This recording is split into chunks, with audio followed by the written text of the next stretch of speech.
if a fitness guru doesn't demonstrate a good understanding of the science of whatever it is that he's talking about, he or she is probably going to lead you astray.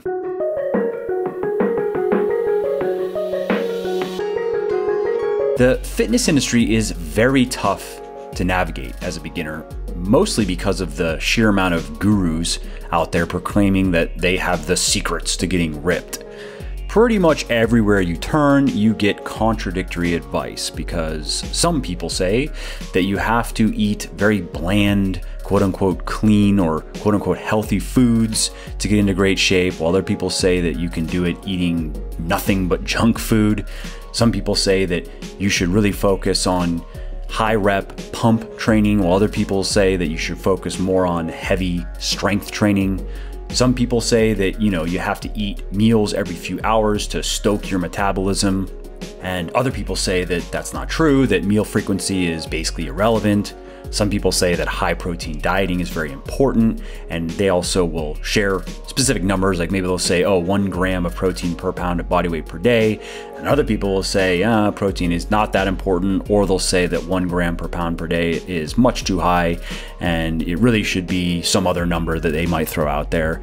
Some people say that genetics play a huge role in what you're able to achieve, while other people say that they're really just not a major factor unless you're trying to become a competitive bodybuilder or fitness competitor.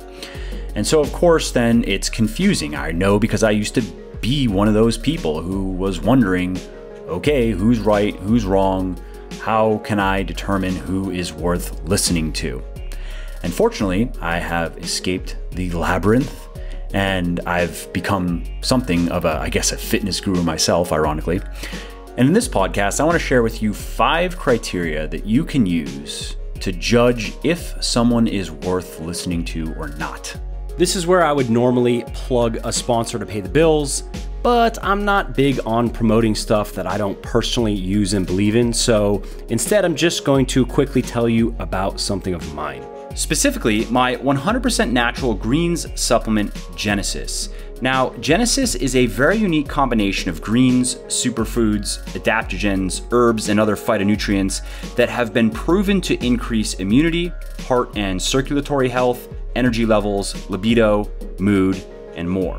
Genesis is also naturally sweetened in flavors and contains no artificial food dyes, fillers, or other unnecessary junk.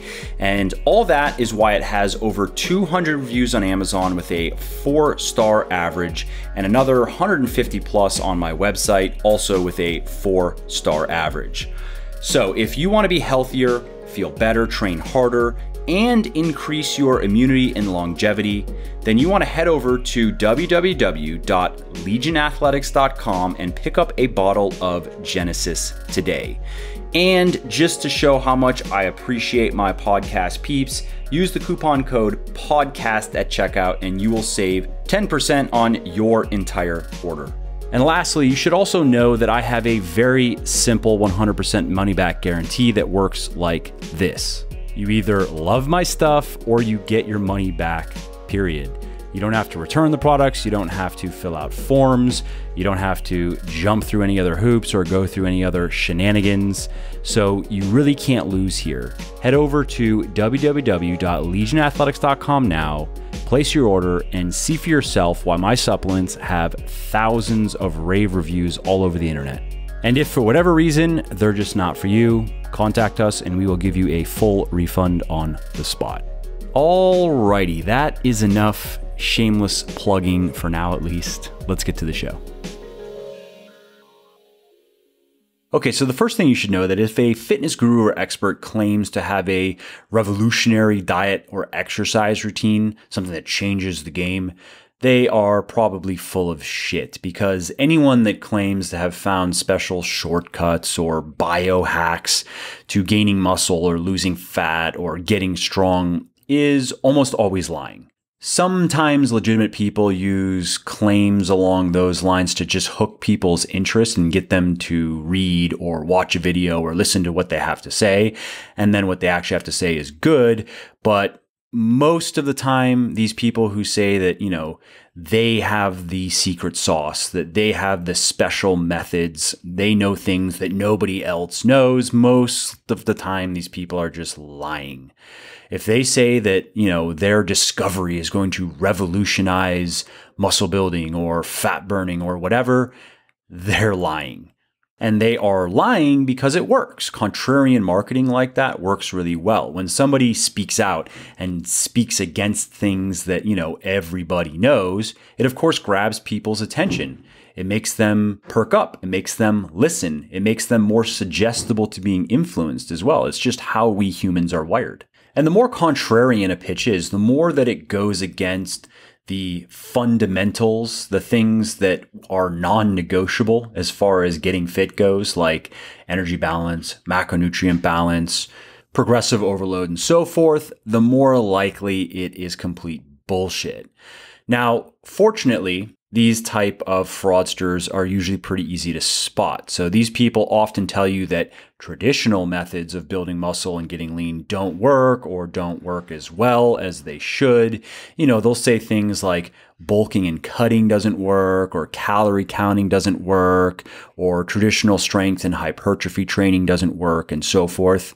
These people will also often share weird tips and tricks or hacks that are supposed to help you get bigger, get stronger, get leaner, or get healthier.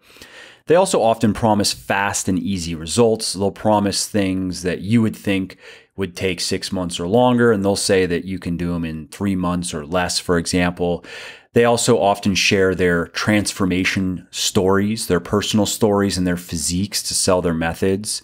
And these stories, by the way, almost always follow the same formula. This is an old copywriting formula, which goes like this. You have your starting situation, you have your tried and failed phase, you have your personal breakthrough, your discovery, you have now your consistent results, and then you have the others did it too. So other people were able to achieve the same types of results and have the same breakthroughs using your discoveries, or, in this case, their discoveries. And the final phase is you can learn too. And it's not that that story formula is inherently unethical or wrong. It actually is. It's a great formula. I've used it myself.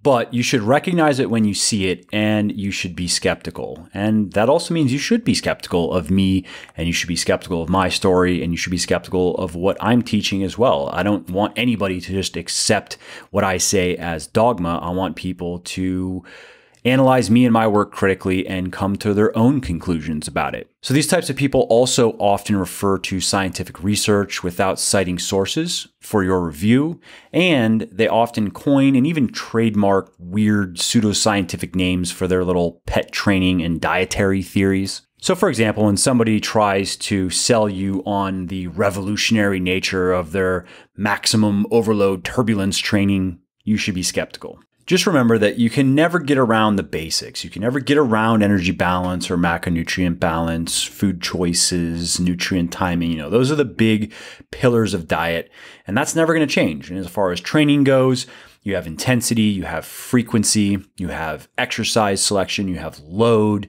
you have progressive overload. Those are the main principles. Those are the big levers that you can pull. And the further you move away from those things and start going into more obscure stuff, the further afield you go, the more likely you are going to be disappointed. Okay, so the next point here is if a fitness guru doesn't demonstrate a good understanding of the science of whatever it is that he's talking about, he or she is probably going to lead you astray. And this point is particularly important because the fitness space is so riddled with gym lore and bro science, and all kinds of myths and fallacies are kept alive simply by word of mouth. For example, do any of these things sound familiar? Bad carbs make you fat. You gotta eat clean to lose weight. You have to eat a ton of protein to build muscle. You're going to lose muscle or not gain muscle as quickly as possible if you don't eat protein every couple hours. Eating too few meals per day slows your metabolism down and may even cause your body to go into starvation mode. Eating at night, and particularly eating carbs or even worse, sugar at night, causes fat storage. Now, chances are that you've heard those things repeated ad nauseum by magazines, bloggers, gym buddies, trainers, and just about anybody else that talks about fitness. And if you're familiar with my work, then you know my position on all of that, which is it's all false. And how do I know that? Is it because I have some inside scoop on revolutionary fat burning and muscle building secrets? No. I know that those things are false first and foremost because I have reviewed a lot of scientific research that has categorically disproven them. Research that I cite for others to review in my books and articles and my YouTube videos and so forth. And of course, I've also found that my own experiences, both with my body and with the thousands of people that I've worked with, is in line with the research. And I used to believe those things, or at least I used to think that they're probably true because I had read about them in magazines and read about them on the internet and heard people speak about them. But I have since learned my lesson. Now, when I want to know more about any aspect of health or fitness, I always turn to the scientific literature first. And in particular, I look for reviews and meta-analyses first because those are the best forms of evidence that we have in science. And in my opinion, you should do the same, and you should really only listen to people that do this. And yeah, it's time consuming, and it's sometimes frustrating to wade through a lot of jargon and a lot of complex, hard to understand things to just find an answer to sometimes a simple question. But I think it's really the only way to be truly objective about this game and understand what we do and don't understand and what we can and can't be certain about. So, if a fitness guru makes no reference whatsoever to scientific research, watch out. Chances are they are going to be wrong about quite a few things. And if a fitness guru makes casual references to research without specific citations, this is better, but I myself am still wary of what this person says because I want to see studies for myself, and I want to see not just study abstracts for myself. I want to see these studies themselves for myself. I want to see how they were designed, how they were executed. I want to look at the data. I want to look at the conclusions based on the data because many times research is misunderstood or misinterpreted or misattributed by people. And often, by mistake, sometimes deliberately. Usually that's to sell things. But more often than not, the mistakes are honest, but they are mistakes nonetheless. Now, if a fitness guru regularly references specific studies and regularly references research and even discusses the details of specific studies, that is a good sign. Again, I myself want to see the studies unless I know that the person that I'm listening to knows the science, then I'm happy to take their interpretation if it's not something that I myself want to really dive into. But if it's something I really want to make sure that I understand, I still want to see the studies for myself and see if my conclusions line up with the conclusions of the person whose article I'm reading or podcast I'm listening to or so forth. And in case you're wondering, you can find millions of studies from all around the world on the website PubMed, and those that aren't freely available on PubMed, and which is many, unfortunately, can be accessed using a service like Deep Dive, and that's DYVE. So deepdyve.com is a great resource for accessing full papers. Okay, so the next point here is if a fitness guru doesn't have good client success stories, there's probably a reason for this. And this is important because just because somebody knows how to get in shape themselves, just because they're in good shape themselves doesn't necessarily mean that they can help you get into good shape as well. I don't know how many times people have come to me ready to just give up after some online fitness coach, some Instagram coach prescribed them a ridiculous regimen of, a starvation, very low calorie diet consisting of a handful of very bland, approved foods, bodybuilder type of diet, and then long, grueling weightlifting sessions and hours of cardio every week, and handfuls of pills and powders every day. And some people are like, if that's what it takes to just look good and feel good, then I guess this fitness thing is not for me. And I understand. I would feel the exact same way. And fortunately, it does not have to be like that.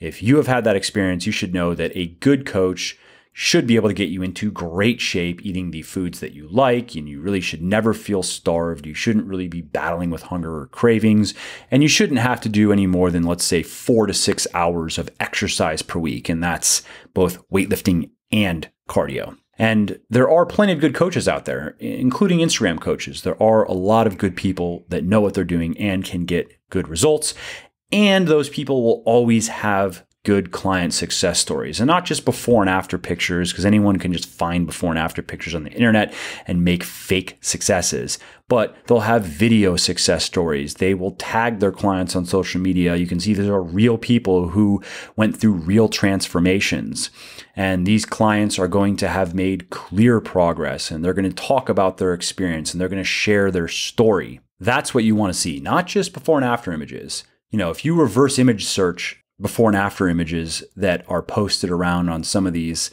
profiles and some of these websites, you'll see that there are many people and many websites using the exact same images. Okay, so the next point here is if a fitness guru doesn't walk the walk themselves, doesn't really look the part, then you probably shouldn't listen to them. Now, there are exceptions to this, of course.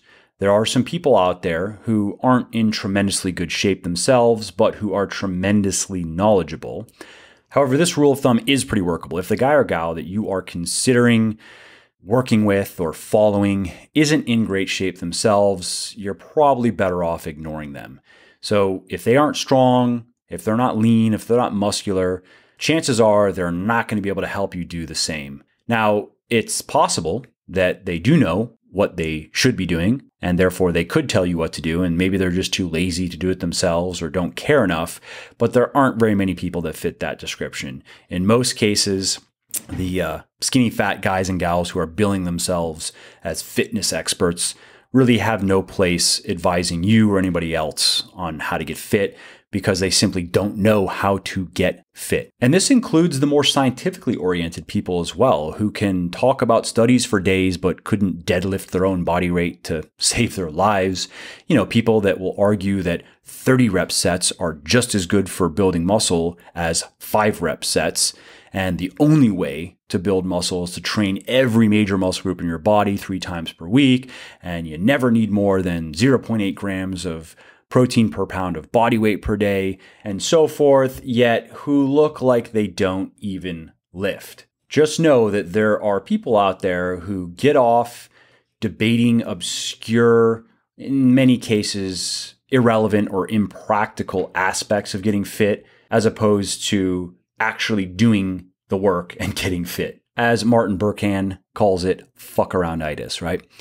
Okay, the next point here is if a fitness guru looks too good, they are probably on steroids, and you just need to know that that changes everything. Now, everybody knows that the freakish-looking bodybuilders featured in magazines and so forth are on ridiculous amounts of drugs, but many people don't know just how prevalent steroids are in the fitness scene in general.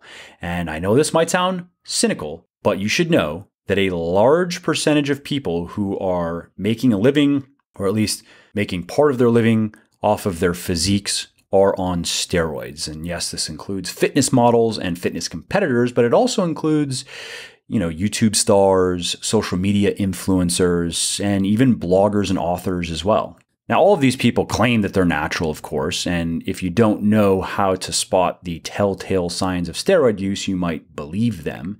And, you know, that's actually kind of strange to me, too. I don't know why so many of these people think that they have to claim natural when, to anyone that knows anything about steroids, they are so obviously not natural. And if you want to know more about that, head over to muscleforlife.com and search for steroids. You can check out an article I wrote on just steroids in general, side effects, and how to spot steroid use. Because again, in many cases, and I'm thinking of specific people on YouTube, on Instagram, who will say lifetime natural, swear up and down, never touched a steroid, never will, are on a lot of drugs. You know, I don't know why so many people think that they have to insist on being natural. If I were on steroids, I could see being open about it actually being a positive thing, because it doesn't necessarily ruin your credibility, especially if I were to say, look, I'm on steroids and here's why. And let's say I had a good reason for being on steroids. Let's say that I wanted to compete. You're not going to go anywhere in the world of bodybuilding or, physique competition without a lot of drugs, period. So if I were to say, look, I really want to compete, the only way I can do that is to take steroids. Unfortunately, that's why I'm on steroids. However, I want you to know that here are the potential downsides. Here are the risks. I do not recommend that everybody jump on steroids. And furthermore, you should know that things are very different. I get to now do things with my body that you natural weightlifters should not be doing because of these drugs. Again, that's the way I would go. And I think that people would actually appreciate that and they would find it interesting. And you could sell people on like, okay, so this guy's on steroids. And that's fine. I mean, most people probably don't have much of a moral view of it one way or another. Most people probably agree like, hey, it's your body, do what you want. But one, he's open about it, so we appreciate that. And two, he distinguishes between natural weightlifting and enhanced weightlifting. And he offers advice maybe for people who are on drugs. You can push the envelope a bit more. You can push the intensity. You can push the frequency. You can push the volume more than when you're not on drugs. He's not telling everybody to do what he does because he knows that most people out there are not going to be able to do what he does. Anyways, that's what I would do personally if I were ever to be on steroids. And I think that's a much smarter play in terms of branding and positioning than take a bunch of drugs, be jacked as fuck, be lean as fuck, be strong as fuck, and just swear up and down that you're natural, when every sign says otherwise.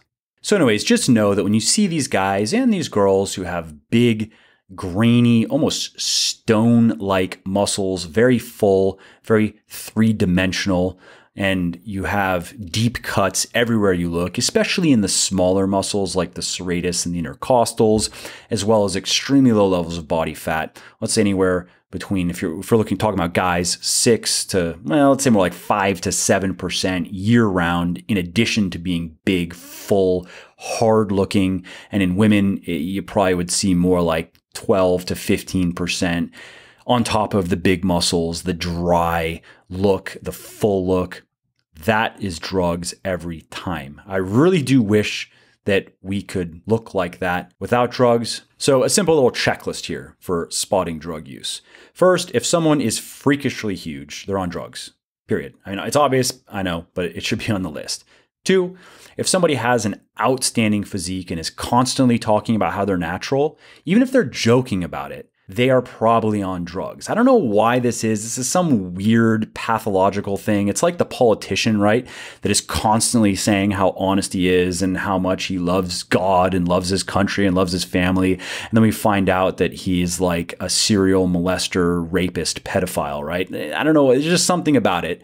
Some weird psychological that when you are constantly doing something that I guess you shouldn't be doing, you feel like you have to virtue signal and you have to constantly proclaim how you are the exact opposite. So again, great physique and always talking about how natural they are, or always joking about how natural they are, or maybe even joking about steroid use one way or the other, probably on drugs. Okay, the next point here is if somebody has an outstanding physique and their workouts are, 2-3 hour long sessions of a ton of volume, a bunch of high rep work and high frequency, and then the gym, 5, 6, 7 days a week, just blowing themselves up, they are on drugs. This type of training doesn't work for naturals because we can't recover. You might be able to get away with it if you're in a surplus and if you are young and your body is particularly good at recovering. You might be able to get away with it for a little bit, but by a little bit, I mean like 2 or 3 months until you just really start feeling like shit. I know that personally because I've done it myself and my body is very good at recovering actually. And I mean, I'm 33 now, so it's not exactly what it was when I was 23, 24, but when I was 25, 26, I really pushed the envelope in my training, and I just know there's a point where you just can't keep going without it really taking a toll on your body. Okay, so the next point here is if somebody has an outstanding physique and never seems to go above 10% body fat, if you're a guy, even when bulking, or let's say it's a 20% or so, if it's a girl, and if they also are eating a lot of food, they're on drugs. period. And this is also usually accompanied by humble brags of like, oh, I've been bulking for 3 months, getting a little bit fluffy now, and they're still like basically shredded. Or in some cases, I've seen guys, fake natties, just lie about their body fat percentage to throw people off. I've seen guys who have spent months and months and months, quote unquote, clean bulking, spending a lot of time in the gym every week, putting up big numbers, high intensity workouts, high volume workouts, high frequency workouts. And after many months of this, still looking pretty good, full abs, vascularity, maybe 9 or 10% body fat. And they'll say, 13 to 15% simply to make people think that they've gained more fat than they have.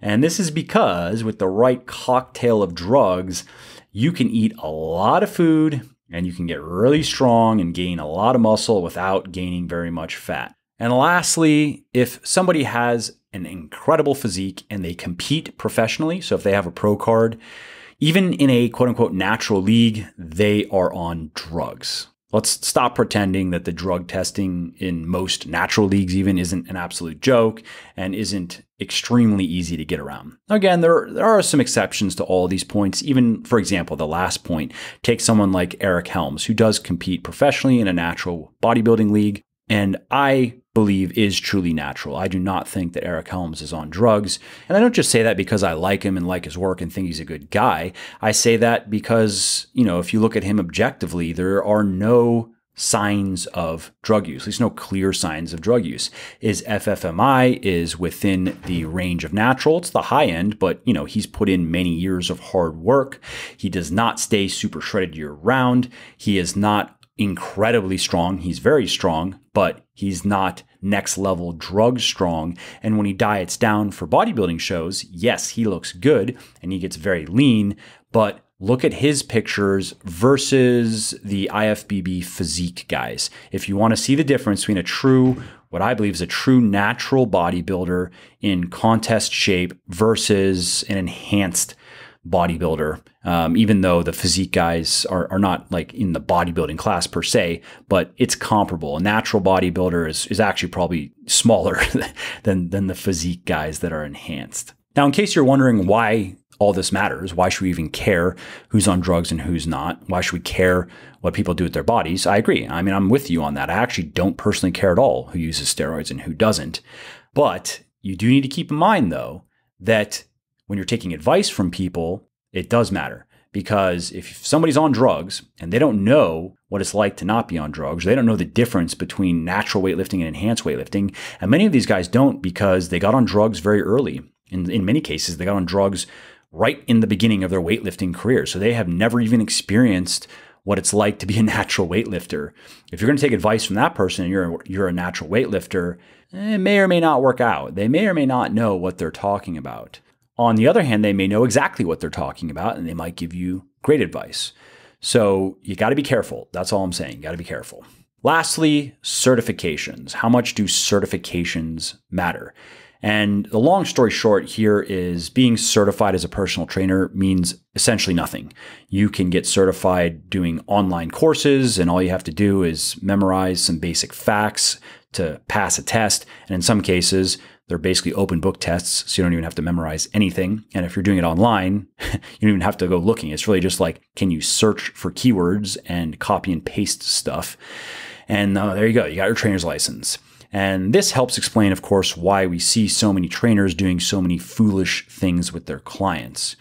Now, as far as a formal education goes, this is definitely a good sign, but don't let a degree take precedence over everything else that we've discussed in this podcast, because unfortunately, there are plenty of health and fitness gurus out there who have rather impressive academic resumes, actually, and who aren't in very good shape themselves, who don't have good client successes, and who are more interested in hawking their quote-unquote revolutionary diet and exercise methodologies than educating people on the simple science of getting into shape. Hey there, it's Mike again. I hope you enjoyed this episode and found it interesting and helpful. And if you did and don't mind doing me a favor, then please do give this video a like and leave a comment down below. Not only do I like to hear from everybody and I jump in and reply to as many comments as I can, it also helps other people find their way to the show and learn how to build their best bodies ever too. And of course, if you want to be notified when the next episode goes live, then just subscribe to my channel and you won't miss out on any of the new content. Lastly, if you didn't like something about the show, then definitely shoot me an email at mike@muscleforlife.com and share your thoughts on how you think it could be better. I read everything myself and I'm always looking for constructive feedback, so please do reach out. Thanks again for listening to the episode, and I hope to hear from you soon. And lastly, this episode is brought to you by me. Seriously though, I'm not big on promoting stuff that I don't personally use and believe in, so instead I'm going to just quickly tell you about something of mine. Specifically, my 100% natural greens supplement, Genesis. Now, Genesis is a very unique combination of greens, superfoods, adaptogens, herbs, and other phytonutrients that have been proven to increase immunity, heart and circulatory health, energy levels, libido, mood, and more. Genesis is also naturally sweetened in flavors and contains no artificial food dyes, fillers, or other unnecessary junk. And all that is why it has over 200 reviews on Amazon with a 4-star average, and another 150 plus on my website, also with a 4-star average. So if you want to be healthier, feel better, train harder, and increase your immunity and longevity, then you want to head over to www.legionathletics.com and pick up a bottle of Genesis today. And just to show how much I appreciate my podcast peeps, use the coupon code PODCAST at checkout and you will save 10% on your entire order.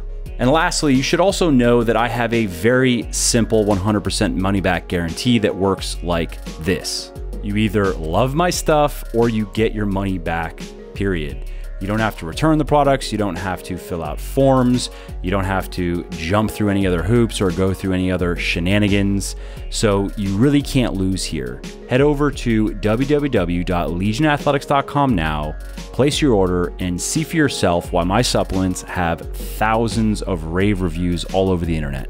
And if for whatever reason they're just not for you, contact us and we will give you a full refund on the spot.